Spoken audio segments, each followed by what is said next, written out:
जपाकुसुमसङ्काशं काश्यपेयं महाद्युतिं तमोरि सर्वपापघ्नं प्रणतोऽस्मि दिवाकरम्।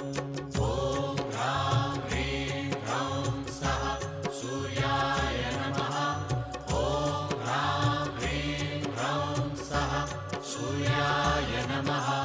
जपाकुसुमसङ्काशं काश्यपेयं महाद्युतिं तमोरि सर्वपापघ्नं प्रणतोऽस्मि दिवाकरम्।